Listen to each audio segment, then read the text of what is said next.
Hujan malam itu turun tanpa ampun. Jalanan kota kecil yang biasanya ramai perlahan sepi.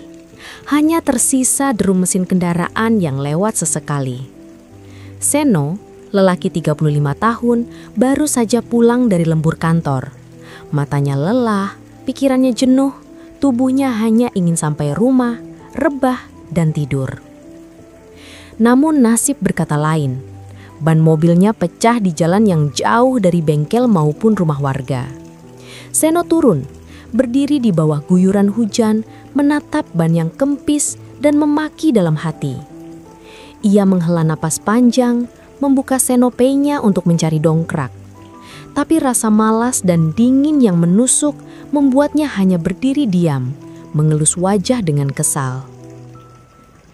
Di saat itu suara motor berhenti di belakang mobilnya. Seorang wanita turun, mengenakan jas hujan tipis berwarna biru muda. Wajahnya terlindung helm, tapi tatapan matanya penuh perhatian. "Pak, ada masalah ya?" Suaranya lembut, penuh empati. Seno menoleh. Sejenak ia tertegun, lalu menjawab kaku.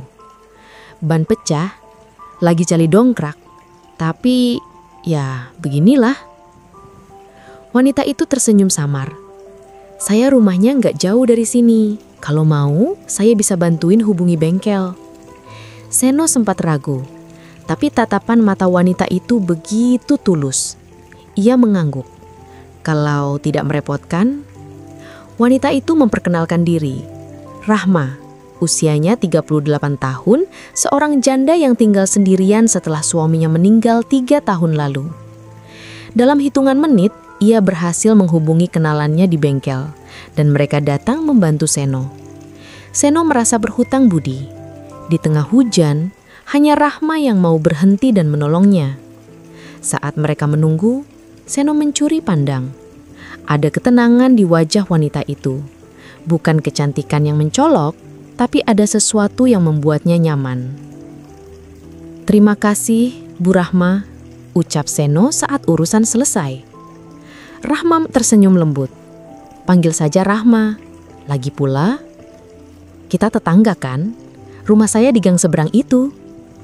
Seno tertegun. Dunia terasa sempit sekali. Dan sejak malam itu, hatinya diam-diam menyimpan satu nama, Rahma. Hari-hari berikutnya, Seno sering tanpa sengaja melewati rumah Rahma. Kadang ia melihat Rahma sedang menyapu halaman, kadang sedang duduk di teras sambil membaca. Ada sesuatu di dalam diri Seno yang bergetar setiap kali tatapan mereka bertemu. Seno sebenarnya sudah menikah. Istrinya Dina, seorang wanita karir yang sibuk dengan perusahaannya. Rumah tangga mereka berjalan baik, tapi dingin. Mereka jarang berbincang, apalagi bercanda. Kehangatan yang dulu ada entah sejak kapan menghilang. Dan Rahma, dengan segala kesederhanaannya, justru membuat Seno merasa hidup kembali. Suatu sore, Seno memberanikan diri mampir saat melihat Rahma menyiram bunga. "Rahma, boleh saya duduk sebentar?" tanyanya. Rahma sedikit kaget tapi mengangguk.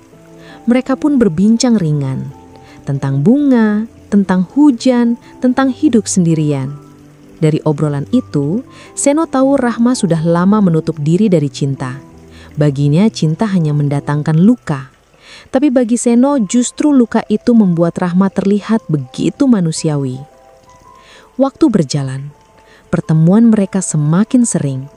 Seno mulai menemukan alasan untuk selalu singgah, sekedar mengantarkan buah atau menanyakan kabar. Rahma awalnya menolak, menjaga jarak, tapi lama-lama ia pun merasakan getaran yang sama. Suatu sore di warung kopi kecil dekat rumah Rahma, Seno akhirnya berani membuka hati. "Kenapa kau selalu ada di pikiranku, Rahma?" bisik Seno dengan suara rendah. Rahma menunduk, hatinya berdegup kencang. "Jangan bicara begitu, Seno. Kau sudah beristri. Tapi aku kesepian. Dan bersamamu, aku merasa berarti lagi." Air mata menitik di mata Rahma. Ia tahu kata-kata itu salah, tapi entah mengapa hatinya tak bisa memungkiri. Seno berbeda. Ia tulus, ia hangat, dan ia membuat Rahma merasa hidup kembali. Malam itu hujan turun lagi, deras, seperti malam pertama mereka bertemu. Seno mengantar Rahma pulang setelah mereka menghadiri acara kampung. Mobil berhenti di depan rumah Rahma, tapi keduanya tak segera turun. Suasana hening, hanya suara hujan yang mengetuk kaca. Seno menatap Rahma lama sekali. "Rahma, bersamamu aku lupa aku sudah beristri." Rahma menoleh, menatap mata Seno. Ada pertarungan batin dalam dirinya. Ia ingin marah, ingin menolak, tapi tangannya justru meraih tangan Seno. Hangat, mengalir, tak bisa diputuskan. Dan di dalam mobil itu, dunia seakan berhenti. Mereka larut dalam perasaan yang seharusnya tak pernah terjadi. Hari-hari berikutnya, garis yang seharusnya menjaga mereka sudah kabur. Seno kerap datang diam-diam ke rumah Rahma. Ia merawat Rahma saat sakit, memasak untuknya, bahkan menemani malam-malam sunyi. Rahma menangis dalam diam. Ia tahu ini salah. Ia janda, ia seharusnya menjaga kehormatannya. Tapi setiap kali Seno ada di sisinya, penyesalan itu kalah oleh cinta. Seno pun mulai lalai pada rumah tangganya.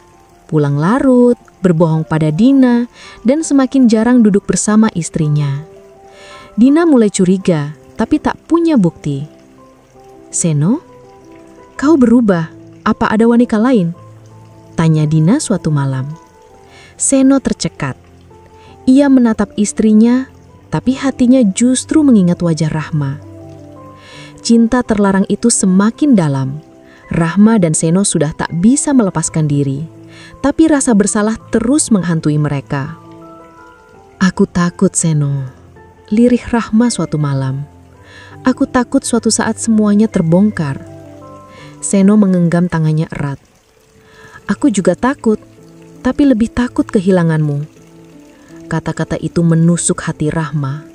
Ia tahu Seno beristri. Ia tahu dirinya hanya pelarian. Tapi bagaimana jika cinta ini nyata? Bagaimana jika mereka memang ditakdirkan bersama? Dina akhirnya menemukan jawabannya. Malam itu ia mengikuti Seno diam-diam. Dan ia melihat dengan mata kepalanya sendiri, suaminya masuk ke rumah Rahma. Hatinya hancur. Dina menangis tanpa suara, lalu pulang dengan langkah gontai. Ia tidak marah, tidak meledak, hanya diam. Tapi justru diam itu yang membuat Seno ketakutan. Ketika Seno pulang, Dina hanya berkata pelan,